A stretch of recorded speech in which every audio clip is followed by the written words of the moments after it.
how does someone who is living in a sense of scarcity, because there are people living in scarcity where they're unable to pay their bills, they're unable to provide food for their kids, they're single moms, they're stressed. They're stressed, they're overwhelmed.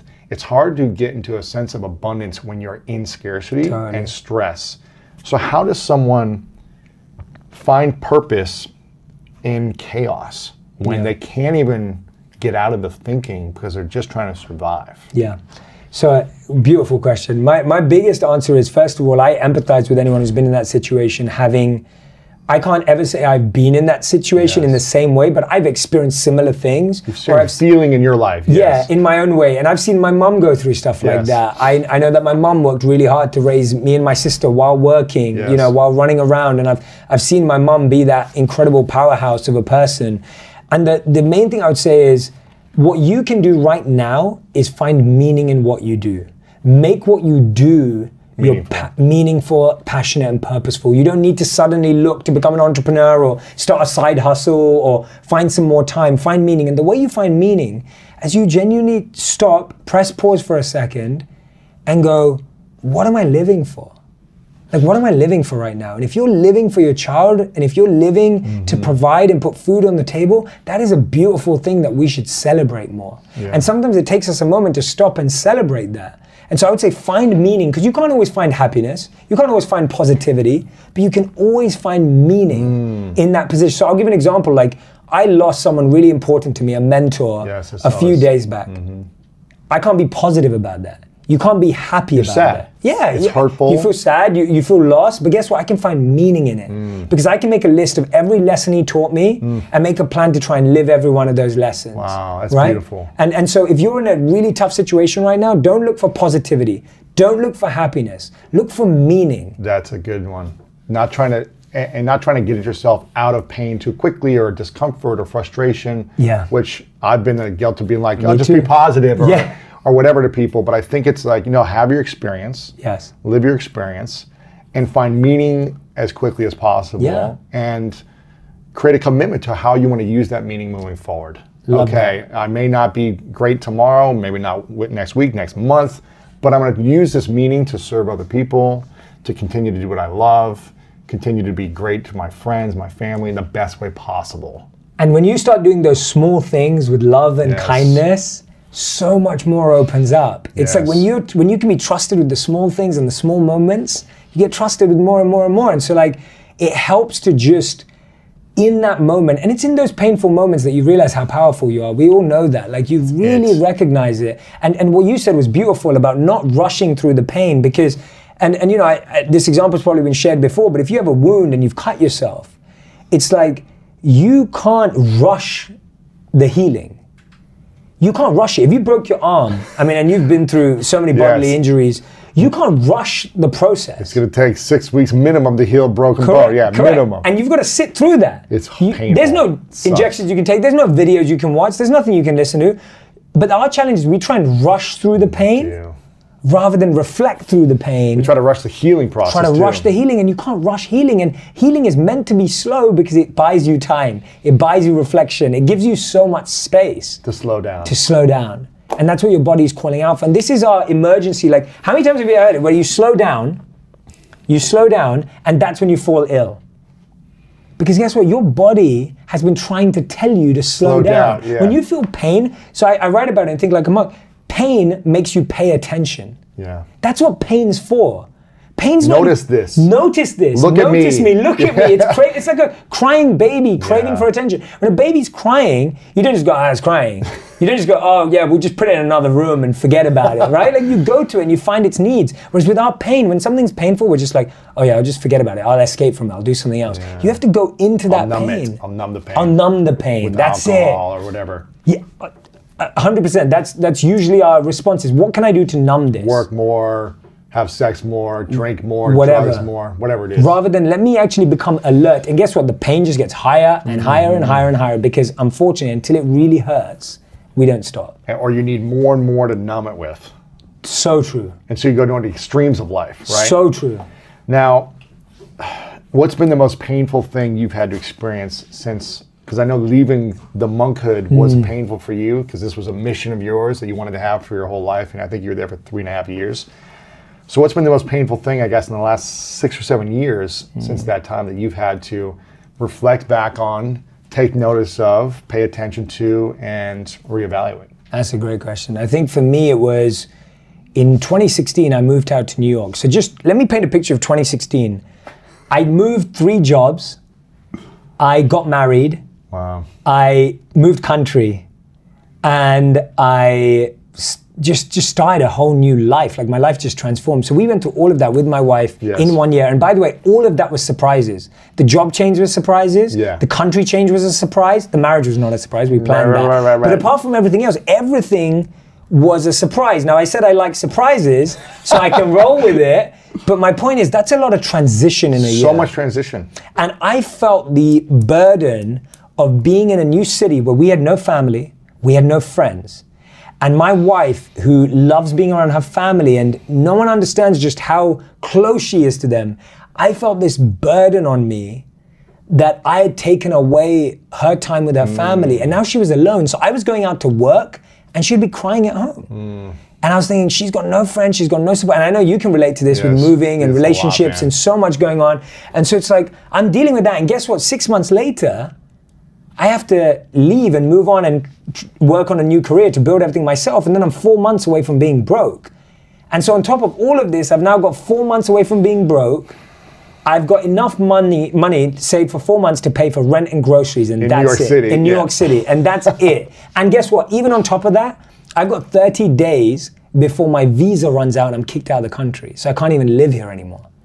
So not only have I just got married, moved job 3 times, changed career again, had to move into an apartment, 4 months of being broke, and I might get kicked out in 30 days, and my renewal for my visa costs $15,000. Oh. So that's gonna eat into those 4 months. I have probably never been under that much emotional, physical, and mental pressure in my life. Like genuinely, I felt it.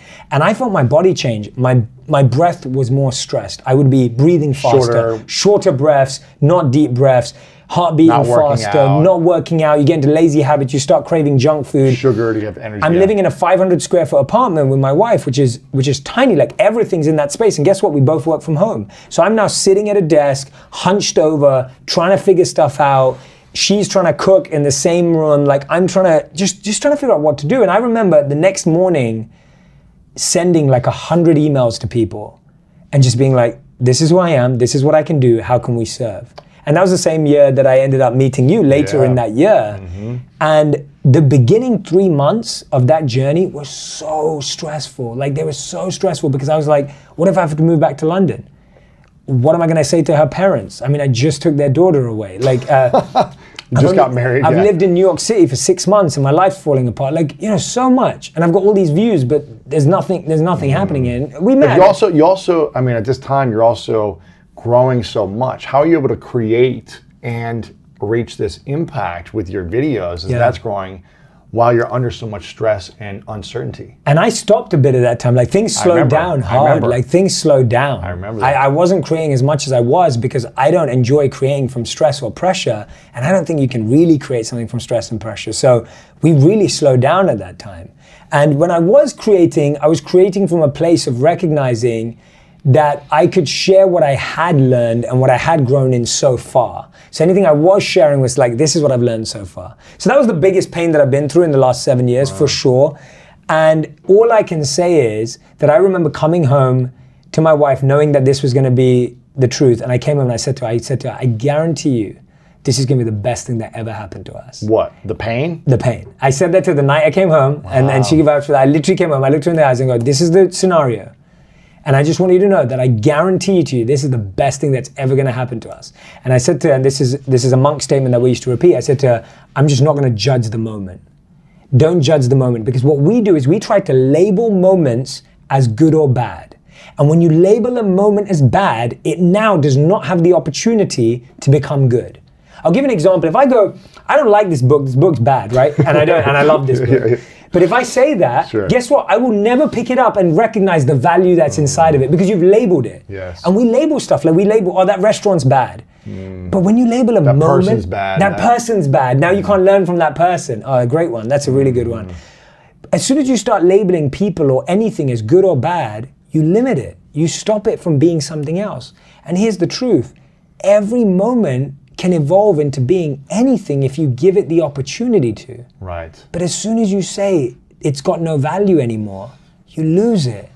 And so for me, I had to say to myself, don't judge the moment. And I'd keep repeating that to myself. Don't judge where you're at. Don't judge what's happening. Yeah, don't judge it as negative. Don't just start saying it's negative. Because guess what? We've all been in positions where a gift turned into a curse and a curse turned into a gift. That's true. Right? We've also where our dreams came true and it would end up not being what we wanted. Exactly. And it fell apart and it led us into our dreams. Totally. Why is it that so many people that win the lottery go broke? Yeah. Gifts can turn into curses too. True. But because we label them as the best moment in our life or the worst moment in our life. Whereas when you approach things to neutrality and just what you have on the table, you can be like, okay, what am I going to do next? Before we continue this video, make sure to subscribe below and turn on the notification bell right now so you don't miss out on these great videos every single day. That's why the greatest quarterbacks are neutral energy. They'll get a little excited, they'll get a little fist pump in there every now and then, but they're not hyped every play and they're not negative every play. They have this calm, they see the field, you drop a pass and it's like a little bit, let's go, but it's very neutral. Even when you score a touchdown, unless it's maybe the Super Bowl or a big championship at the end of a game, in the middle of the game, you want to keep it pretty like even keel paced, so you can prepare for the best or the worst. That's great, yeah. But if you're always up and down, it's like your energy levels will go up and down and you'll be exhausted. Totally. You need to have energy in life. Totally. And if everything is tied around a story of this is bad, this is wrong, I'm in a bad place, I'm messing up, I'm going broke, that energy is going to pull you away from service. Exactly. Or creation, or creativity of how do I get out of this place. So I think it's really powerful. I love that. And I used to have a coach, and I think a lot of coaches use this, or at least he used to say to us, he would be like, if you lose, cry for a day. And if you celebrate, if you win, celebrate for a day. Yeah, that's it. And then move on the next day, get back to training. Don't let it run. Don't live in the past. Don't live in the past. And what we do is when we lose, we cry for a month. And when we win, we just move on. Yeah. Which means that our negative experiences hold us back and weigh us down more than our positive experiences. So we're actually allowing, because we don't immerse ourselves in winning and growth, we only submerge ourselves in negative experiences. Yeah, we need to celebrate also. We try to celebrate. I've been, that's been part of my life as well, is like moving on too quick. And now we try to like, let's enjoy, let's go to lunch or dinner and really like appreciate this moment and celebrate this moment, and even have a dinner with some friends and family. Totally. Otherwise, what are we working so hard for? 100%. And we almost feel like we can't do that because that makes us complacent. Right. But that's my point. It's never good enough. Exactly. But if you win, celebrate for a day. If you lose, cry for a day, move on. Simple. And you've learned so many lessons over your years. As a monk, you learned a ton of lessons, moving to, getting married, moving into a new country, building companies, launching products and books, and you've had ups and downs. What's been the biggest lesson in the last 12 months for you? Because you've created so much in the last 12 months. You've done so many things. What's been the biggest lesson for you in your life? Oh, that's a big question. I think I'd have to say that and I was saying it to a friend on the phone this morning when I was on the way to you, and I was just sharing it with him because he was having a moment in recognizing this. There's a wonderful verse in the Manusmriti, which I talk about in Think Like a Monk. It's a monk book. And in the verse it says, when you protect your purpose protects you. Now, I want to unpack that. What I mean by that is your purpose is like a rare jewel and a rare gemstone. And imagine you were walking around with the most expensive diamond or jewel in the world. How would you protect it? You want to just like wave it out, yeah. Yeah, you want to just wear it on your chest. Like this. Like a baby. Holding it. Yeah. Putting a pillow around it, a blanket, you'd protect it. You'd protect it. And so your purpose is like that. And guess what? Wow. People are going to tell you every day that jewel is not worth anything. They're going to tell you that jewel is actually valueless. It doesn't have any impact on your life. They're going to try and take away that value. They're going to tell you that there's another jewel out there that you need to have more value. And what ends up happening is I love the word, look at the wording, protect your purpose. You have to protect it. So what happens is your success grows, you get more opportunities, more ideas, more things coming your way, temptations, but they can all take you away from your purpose. Distractions. And to me, I'm repeating this for myself because I'm like, I just want to stick to what I was born to do.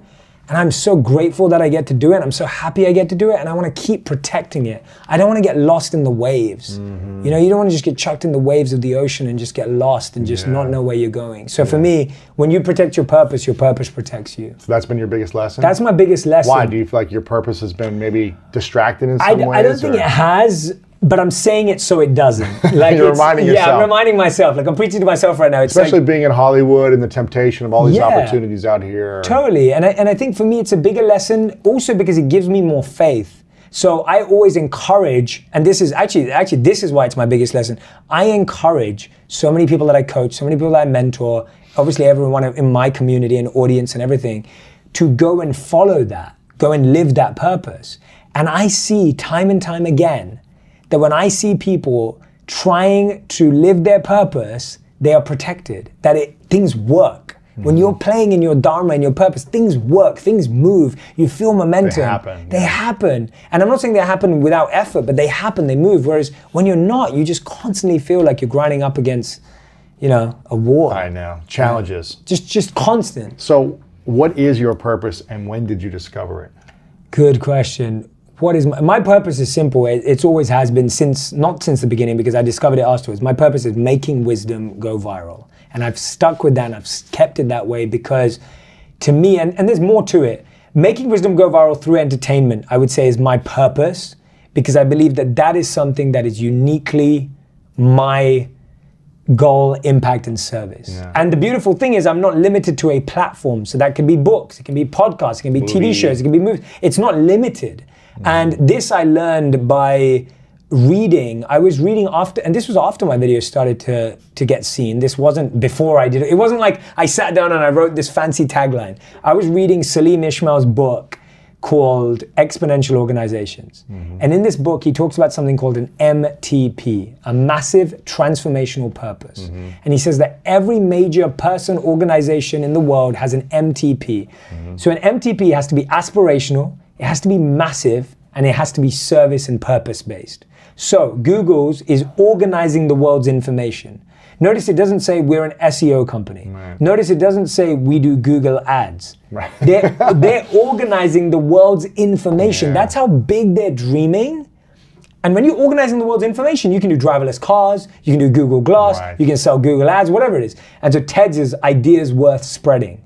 That's what they are. That's what they're about. So Jay Shetty is making wisdom go viral. Yeah. That's what I'm dedicated to. So when did you discover it? Because it wasn't when you were 10. It wasn't when you were 21 in college. I'd say I was 30, probably 2-3 years ago. So I'm 32 now. So I'd say like 2-3 years ago is when I discovered it. So 30 years old is when you discovered your purpose. Correct. So what was your purpose before that?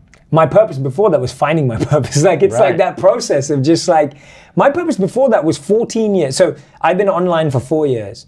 I've spent 10 years offline talking about the same stuff, sharing the same messages in talks, in universities, in small seminars, in coaching, in mentoring. Like I've been doing the same thing for 14 years.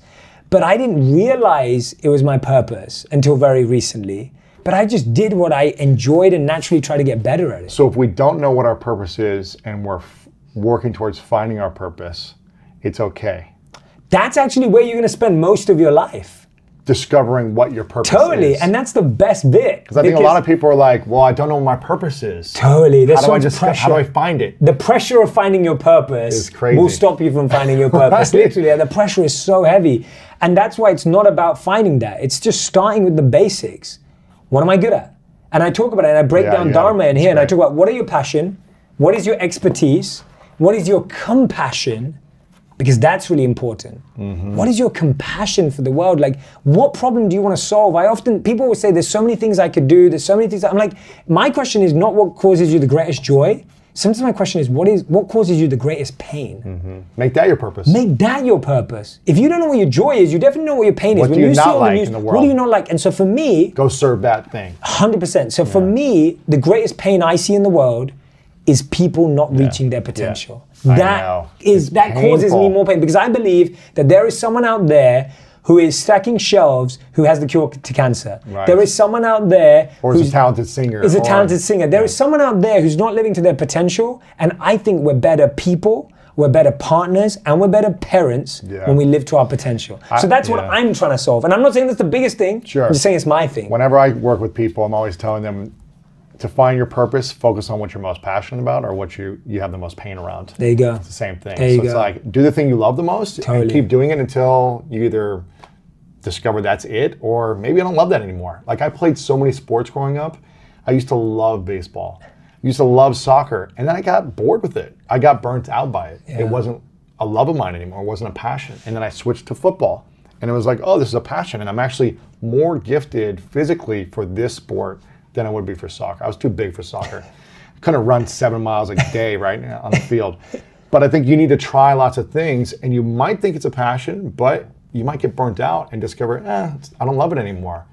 What else is there? And keep trying new things. Like you said, 8 new things a month. Yeah. Till you discover. And it might take you 30, 40, 50, right? And that doesn't matter. Yeah. Like, it doesn't matter. Like, the fun is in the growth and the journey and like, for me, the last 10 years before this happened, and my life changed, it was like, those were fun. I was happy. Right. I wasn't unhappy because of that, because I didn't know the exact purpose of your life. Yeah, exactly. And now I'm very clear on it, and I'm happy for it to evolve too. Mm-hmm. Like, I don't think it has to stay the same. I may sit with you in 2 years' time and tell you something completely different. Right. And I'm okay with that.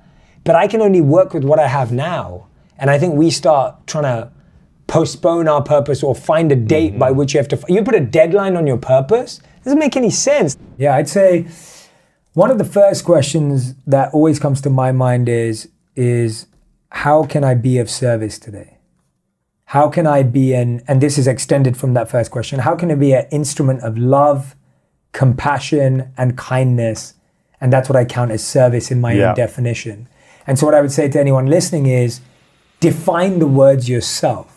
Because what service means to you, me, may be different to you. Right. And so it's important. But for me, it's like, how can I be of service today? And the reason why I love that is, we've talked about this before, when you're wired for service, you're set up, right? We talked about in the last podcast, like service sets you up to feel satisfaction, to build bonds and create connections, and does so much. So being of service is one of the first questions I would ask. The second question I would ask myself is, what do I love about myself? Right? What do I actually love about myself? That is probably the most powerful question anyone could ask, because most people never learn to love themselves. Totally. And we always find the things that we don't love about ourselves, and we fixate on those things. And that's one of the repeating thoughts in our head that keeps us playing small every day. All the time. All the time. And we talk a lot about today self-love and self-care. But I think, a lot of that starts with self-awareness, which we know about, self-knowledge. But self-knowledge creates self-trust. And a lot of it's like learning to trust ourselves. And it's like, if I don't know what I love about myself, how am I ever going to trust myself? How am I going to trust that I have my best interest at heart? Yeah. And so asking yourself, what do you love? And then the third and final question I think I would ask myself is who do I want to be? Right? Who is the person that I need to be that I can love? That I want to love, that I want to give more love to? Like, what parts of growth are there still available? And there's one thing I want to add, which isn't a question, but it has been a really reaffirming or deepening affirmation for me that I keep reminding myself, and I think it's helped a lot of people that I've shared it with, is literally some days I'll just put my hand on my heart and I'll just repeat to myself, I'm exactly where I need to be. And so true. It's just such a great reminder. Like, if you literally put your hand on your heart and you just go, I am exactly where I need to be, you stop getting lost in the future, you stop worrying about the past, and you realize that everything you need to learn, everything you read right now to make a change, it's all right now, it's all right here. And so that's one of my favorite things to repeat. It's not a question, but it's more of a mantra saying... Correct, yeah. Impact is always greater than income. There is always more impact you can make. So I know that for me, what I'm trying to do with the work I'm doing is, video was an entryway into a journey of transformation. I wanted people to move from videos to listen to the podcast,